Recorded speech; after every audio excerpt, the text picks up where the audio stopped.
It's argued to be the smallest parish church in the whole of England. See if I can spot anything peculiar on the tombstones, any skulls. The remains of 3 human bodies were found directly under this. Really charming, really enchanting, just beautiful.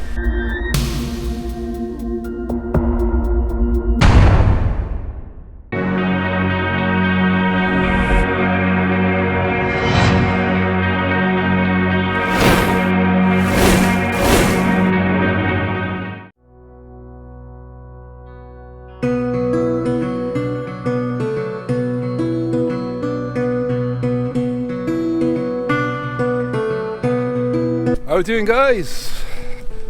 Right, it's good to be back again. Back in Exmoor. Beautiful, beautiful Exmoor, which I just don't see enough of. Right, so today, the theme of the video is churches. And it's been a while since I've done a church-themed video. I just had the itch, you know? I had the itch to return to the church I'm heading to now. And there's a couple of other churches nearby which I've been meaning to check out for a while now, so I thought, I had the itch to check out some churches, so here we are. And it's no secret to where I'm going, because you might recognise this, as I've previously made a video of this place. St Brenno's Church in Culbone. There's a video I once made. And since it's in the area, I do really love this church. I thought I'd pay it another visit to sort of, revise what I've learned since I last been there. So it's not going to be like a sort of recycled version of the previous video. We're going to trot down there now. What I said in the video made, what I love about this church is that it's in the middle of nowhere. I dare say it's probably the most isolated church in the whole of Somerset. So, because this is West Somerset that we're in now, by the way.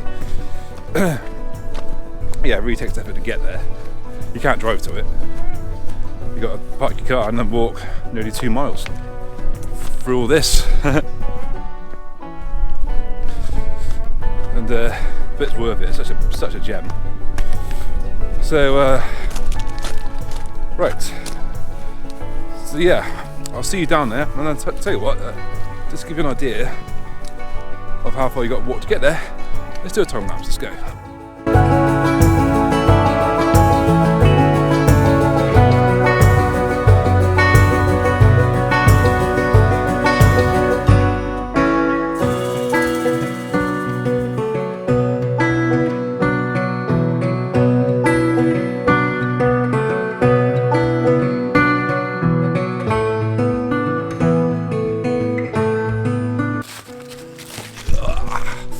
Alright, there she is. It's always great to be back here. Yeah, come check this out.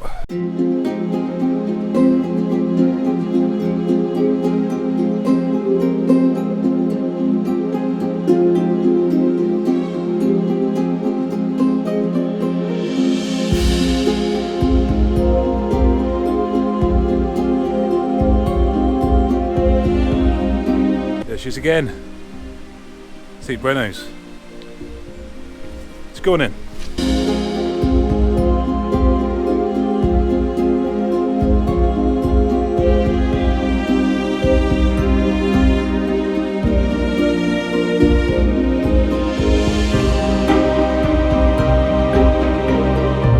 So here we are, back here again. And as I stated in the last video I made about this place, this is the smallest church in Somerset, or parish church anyways, and it's argued to be the smallest parish church in the whole of England. It'd be very hard to get a smaller church than this. It's absolutely enchanting. It's in a beautiful location, it's in the middle of nowhere, it's quiet, you really do feel at peace. Okay, small churches are definitely my favourite churches. But anyway, I told you all this before, so let's go over a few things about this place which I've learned since. This church is said to be a Saxon church, which makes sense if you ask me. This is in the Domesday Book, dated to 1968, which is only 2 years after the Norman Conquest. So at the very least, there would have been a church here for many years prior to that. And something else I've learned as well, talking to a few Christian friends of mine, who believe that the Anglo-Saxons were Orthodox and not Catholic, which, that's a debate, that's a subject in its own. But they say that these churches were originally like Orthodox churches, which makes sense, because when you look how small it is, it makes you think that these pews would have been put in here later. That screen, again, put in later, and people would stand during liturgies, and this would all been completely painted like an Orthodox church, right into that. So yeah, it makes sense. I mean, would this be so small and be purposely built for services where people sit or where people stand, like they do in liturgies? So, sorry if I'm talking nonsense, but this is just a theory that's sprung to mind after talking to some of my Christian pals about the subject. Something I didn't know, that this area, Culbone, was a leper colony in the 1500s. That's basically like where people with leprosy were just basically put here to basically be somewhat abandoned away from society so they can spread their leprosy. So this here, that's a squint window. It's called a leper squint. So people with leprosy who were banned from the churches can see the services through that tiny window. Pretty fascinating. Right, and this font's here, said to be around 800 years old and made from a single piece of sandstone. It's pretty impressive. So yeah, really adds to it to see the quirkiness of this church, you could say.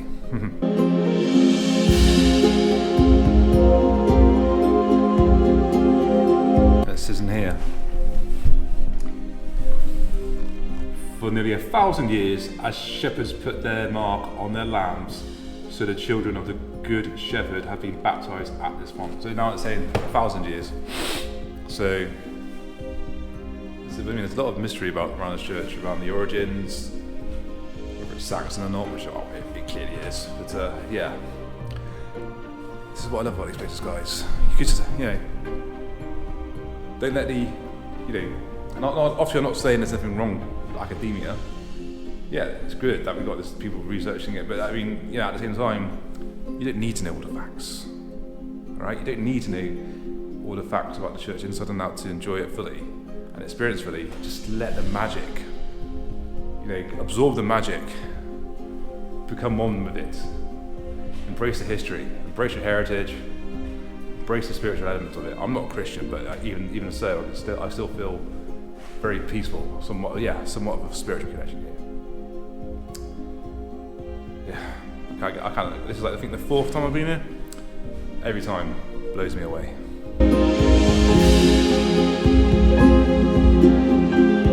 Because Saxon churches were built in a way where it feels like time has stopped. It feels like you're in sort of what's the word? Spiritual realm, spiritual world, and you really get that feeling in this church. You really just feel like at one within it,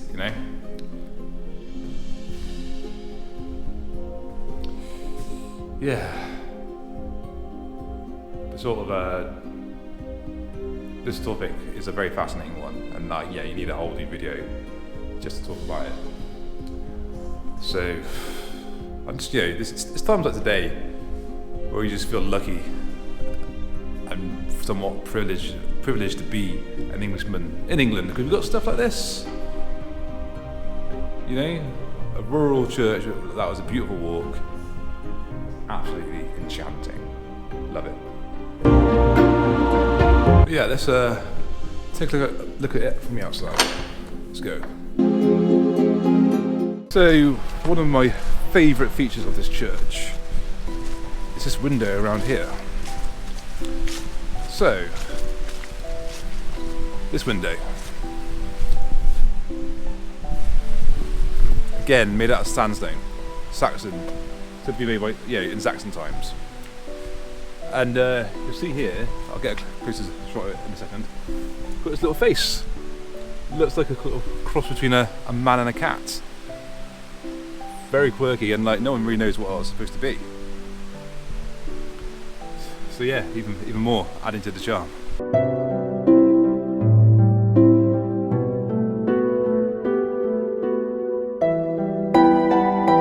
And yeah, another folk tale about this church. You see on the spire, it's very small. It's said that during a storm, the top of a spire from a nearby church blew off that church and landed here during apparently a storm that was started by the devil. So yeah, even more fascinating folklore. This church is like I said, a place that just keeps on giving.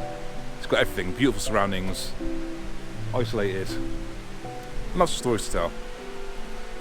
Love it.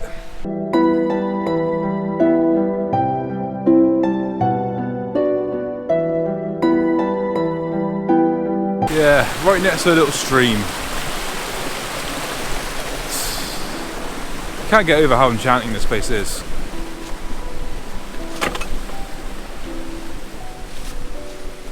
Really charming, really enchanting, just beautiful. This is definitely one of my favourite churches in the whole country. Just never gets old. But right, anyway, I won't spend too much time talking about this because obviously I've already made a video about it previously. So yeah, if this is the first time you've seen me talk about this, well, go watch the other video I made and go check it out yourself. But anyways, there are 2 more churches today that I'm going to check out, and they're all actually linked with this one. So anyway, I'll stop waffling and I'll see you back on the road.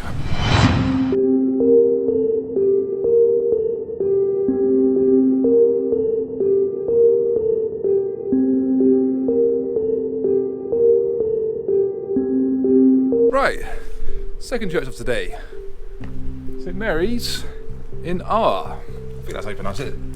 O-A-R-E. Yeah, it's R. Let's call it that. But yeah, let's go inside.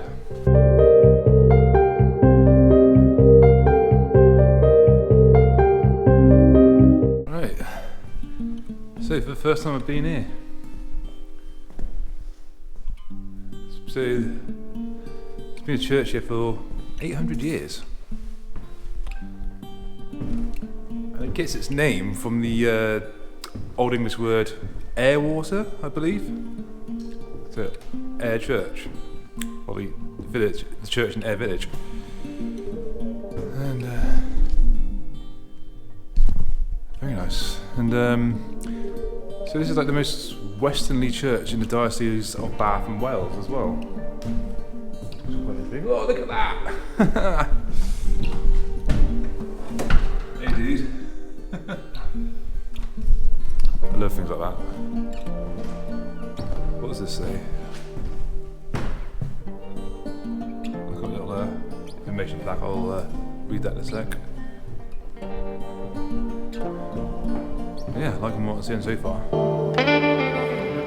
Right, yeah, I've been getting my information from this little handy book. There is actually a hike of Exmoor where you're on 8 churches. Something I really want to do next year. I was going to be doing it this year, but just haven't got around to it. So this is why I've been aware of these churches for a while. I've been researching this book. So yeah, these 3 churches I'm going to today are in close proximity. This is why I thought I'd check those out. But yeah, this is the official like sort of information booklet of the trail. And it's got good bits of information about the church. And yeah, so this guy, that guy. So it says here, where is it? It says that the piscina on the south side of the inner chapel is in the shape of a head held by 2 hands. It may well be Saint Decumon, whoever that was. He had a pilgrim following for many years. Yeah, because obviously all the churches around here are, known pilgrimage routes for for like over 1,000 years, especially St. Brenno's. I'll show you the outside in a minute, like just how out the way we are. We are right in the valley at the minute. Now, I'm not going to pretend like I knew this before, but this is all new to me, and then this is all part of the fun of exploring. But this guy, R.D. Blackmore, a novelist from the 19th century, apparently like one of the more famous novelists of the time. His father was a vicar here, and he wrote a novel known as Lorna Doone, which I haven't read, so I'm going to give something away now, so sorry for any spoilers. But yeah, in the book, Lorna is getting married in here, and the wedding basically gets hijacked and she gets shot on that altar. So that's really cool. I'll have to pick up that book and give it a read now. It's really awesome when like the church like this has that sort of association. It's brought up in like local tales, and you know, it gives it more life. It gives it, you know, you're not just in a church, if you know what I mean. Yeah, this is a lovely place. Let's have a look in the churchyard. Let's go. Let's go. What I was saying, like how remote we are, like right in the valley. Look, we're actually like lower down than we were before. We're doing that Pull Up Pilgrim Trail. Yeah, it's probably be a lot harder than I originally thought. Ah, nice. A small number of graves, but still very charming. See if I can spot anything peculiar on the tombstones, any skulls. None that I can see with the naked eye. Oh yeah, but these surroundings, guys.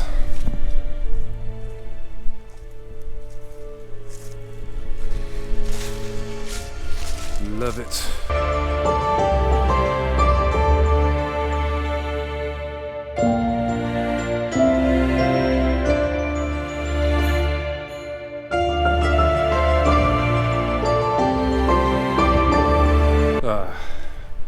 Good old Exmoor, love it. Right then, let's head to the third and last destination of today. Let's go.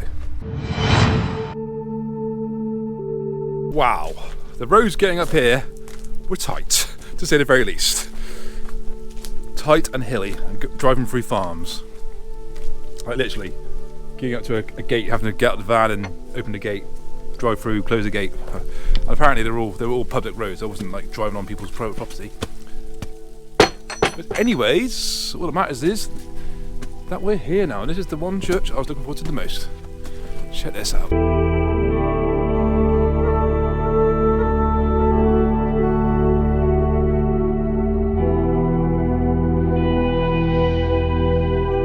Okay, this is Stoke Pero. And here's a fun fact. This is the second highest church in England. The first highest being Brent's Oare, which I did a video on last year. So that's been one of the things about this church that's really made me want to check it out.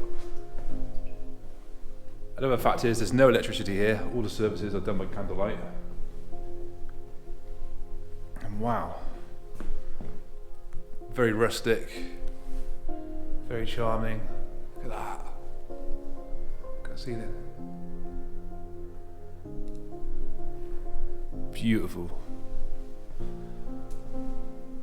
So yeah, let me just have a little wander around and I'll tell you some more. So yeah, as I pointed out, second highest church in England, highest in Exmoor. It says it here, look. Stoke's Parish Church, mentioned in the Domesday Book. The most isolated and highest church on Exmoor, 1,013 feet above sea level, holding communion as announced. Love it. And something else that's quite interesting is that it's called Stoke Pero. It's not named after any saint. Okay, there's no saint associated with this church. Do you not get that very often? So, how old is this church? Well, according to the little leaflet, there's the church tower dates back to the 13th century, and the rest of the church was rebuilt in 1897.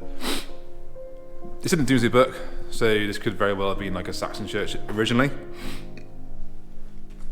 Especially that, the fact that it's on a high point where a lot of pagan sites would have been, like they're always on high places, like Brentford, for example. That was a place previously used for pre-Christian religions.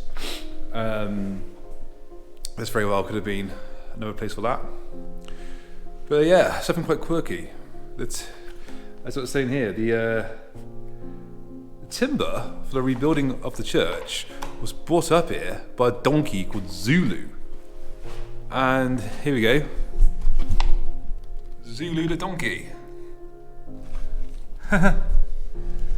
Imagine that. I mean, like, driving up here was an absolute nightmare. So getting a donkey up here from Portlock, that would have been a hell of an ordeal. Fair play, Mr. Donkey. Again, quirky facts like that, quirky bits of history like that, I love it.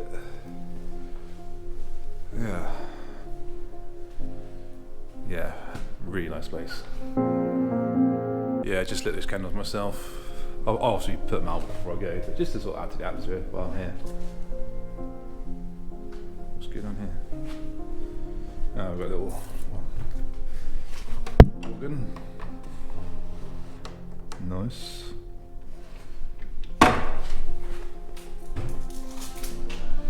Yeah, I don't know who this is.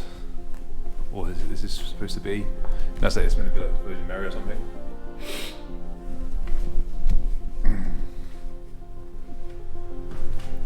So, I've read there's a tiny entrance to the bell tower.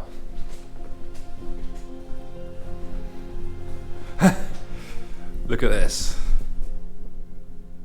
I mean, for reference, there's me against it, like. That's the bell tower, and yeah, absolutely tiny. The spiral stairs going up to it must be very, very narrow. And you have fonts, which has got cleaning materials in. No, it's not. Planting materials. Oh, look at that. Moss on the window. Well, not moss, but lovely. Yeah, this is a great church, and like on the ceiling as well. Oh, no, you tripped over there, watch your step. You got these wooden carvings. Beautiful. Seen any of those sort of peculiar ones.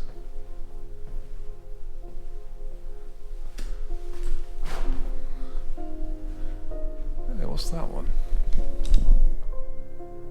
It's like a sort of coat of arms. Got a bird in there. I can't really make out what it is. Either way, I like it.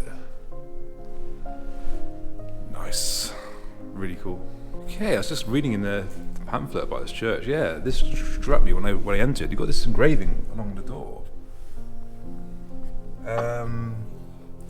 In the pamphlet, they got like a better image of it. I'll put it on the screen now. No one knows what that means. Do any of you know what that means? Don't know how long it's been there for, but yeah, it's quite peculiar. I mean, this is almost like the ritual protection. Yeah, the W. I'll put it on the screen now as well. It kind of looks like that. Whether that's meant to be, because that's joining on with the N, or is that? Yeah, that's odd. Very cool though, very cool.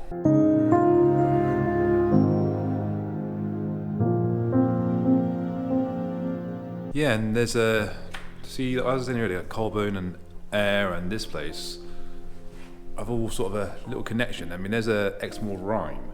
It goes, Culbone, Oare and Stoke Pair Row, 3 churches where no priest will go. There's obviously a lot of mystery around these churches with the priests and who were the priests, and like I said, this particular church is not named by any saint. I was just scrolling through this, really interesting pamphlet. If I had a spare change, I'd actually pick it up, but I don't. And I don't. I mean, it's got a QR code, but I have no signal here, so I would not be picking this up. But next time, I mean, I never take things. I'm not one of those people that just take things without donating. You know, if I change me, I'll leave a donation. But and the fact that I'm not going to be back anytime soon, anyways. Yeah, if I was coming back soon, then I would take it and then come back with a donation. But yeah, what I've written there is very interesting. Yeah,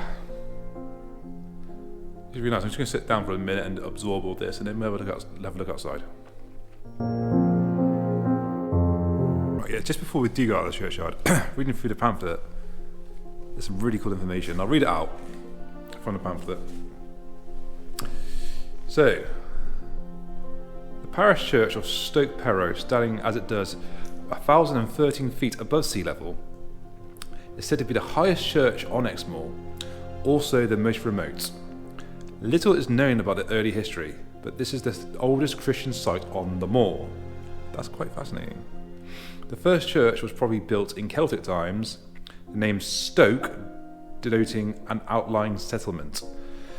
The medieval church was probably built in the 13th century. During the rebuilding in 1897, it was found that the walls of the church stood on the ground with no foundations and must have taken place of a still older and smaller church. The 13th century building must have been built partly on the original churchyard, for when new foundations were dug in 1897, the remains of 3 human bodies were found directly under the site of the Old North Wall. Nice. He would have 3 dead bodies. The list of rectors is complete from 1242, but nothing of the medieval village remains, and only the porch and the tower date from that period. Until the dissolution of the monasteries, the prior and canons of Taunton held land here and were patrons of the living. In 1348, the time of the Black Death, the parish had fewer than 3 rectors in 1 year. 21 years later, Robert Frying, the rector, is recorded as having kidnapped a lady called Alice of Buckethole, a farm just outside the parish boundary, but the outcome of this is not known. After the dissolution, the patronage passed for a number of families until in 1989 the parish was reunited with Porlock, and then the rectors would be appointed by the monarch. No rector has lived in the parish since the 18th century, for example. The Reverend Robert Gould was appointed in 1857, but lived in Doverhay, near Porlock, riding from there to visit his scattered flock. It's interesting that the rector was the father of Robert Freck Gould, one of the fathers of English Freemasonry. A lot going on there. Very interesting. So this is apparently more remote than St. Brenno's. I mean, with St. Brenno's it's different because there's literally no road leading to it. The fact that you've got to walk to it makes it a bit more isolated. But yeah, I mean, we are in the middle of nowhere. Like I literally had to drive through farms. Like I literally drove up to a farm gate, think, damn, what's going on here? Has Google Maps taken me for a farm? And yeah, just jump out, open the gate, drive in, shut the gate behind me, and then like I said, when I got to, there's a farm right next to this church. I spoke to the lady. I said to her, I'm really sorry, Google Maps has sent me here. She goes, oh no, it's fine, it's a public road. I said, oh, is that farm over there that I just drove through, is that a public road? Yeah, it's all public roads. So it's all public roads, but you keep the gate shut to stop animals from running off, So that's what I mean. This is how rural we are. We are in the middle of absolute nowhere right now. This is Exmoor though. Everywhere you go in Exmoor is barren as hell. So it's what you expect really. Right, enough of that. Let's go have a look outside.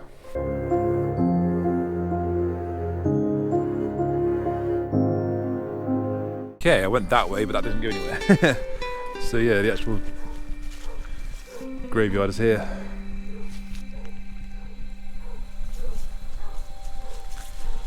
Right, it says in this little leaf that there's a particular grave with a strange inscription on it, but yeah, there's not much graves here, to be honest. There's actually that there, and that there. Still, let's see if we can find that particular grave.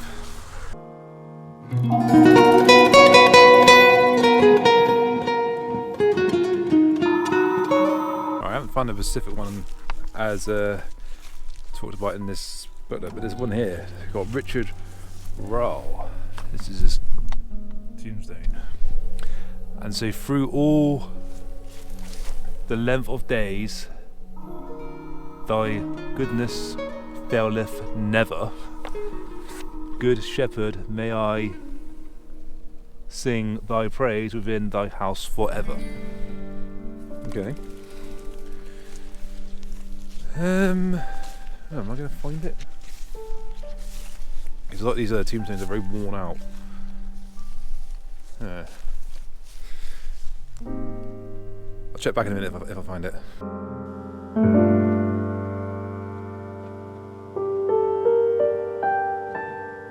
Can't find it, but there's a gravestone that says somewhere by someone called Jane Rule. I can see there's a Sarah Jane Rule over there, but it's not this. Sorry, but it's not got the inscription. It says, "As I am now, you must shortly be. Therefore, prepare for death and follow me." That's really cool, but I can't find it. Unless I have found it, and I just can't read the inscription because it's all faded. This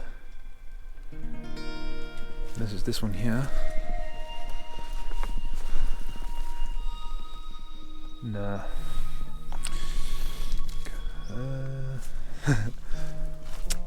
I think I checked nearly all the gravestones. No. What's this one?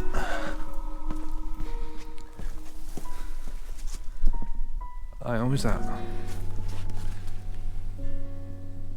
Nah, that's not it. Oh, that's a shame. Oh well, like I said, it's there, but I mean I just can't read the inscriptions. Never mind. Anyways, that's me, guys. It's been a really cool day exploring these churches, re-exploring St. Brenno's. I love that place. And yeah, checking out these places. And like I said, I will be doing next year at some point. Sorry, working on the camera. At some point, the Porlock Pilgrim Trail. I'll put a link into the description where you can buy this booklet and look at more information about it. Can't wait to do it. Got a group of lads who are really keen on doing it. So yeah, 8 churches. Tripping up now. 8 churches in total along that trail. So yeah, it'd be really cool thing to do in Exmoor as well, the barren land of Exmoor. Okay guys, thanks again. If you're new here, please subscribe. Follow me on social media, Telegram, Instagram, Facebook, Twitter. Buy me a coffee, that would really help. Like, just one coffee is £5 and that will go straight into the What's Its Name ad. That would really be really helpful.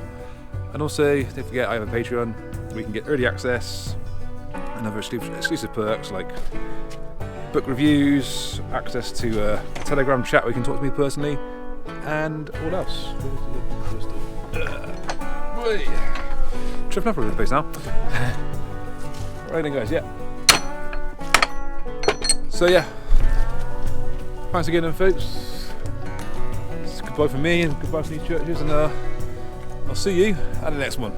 Thank you.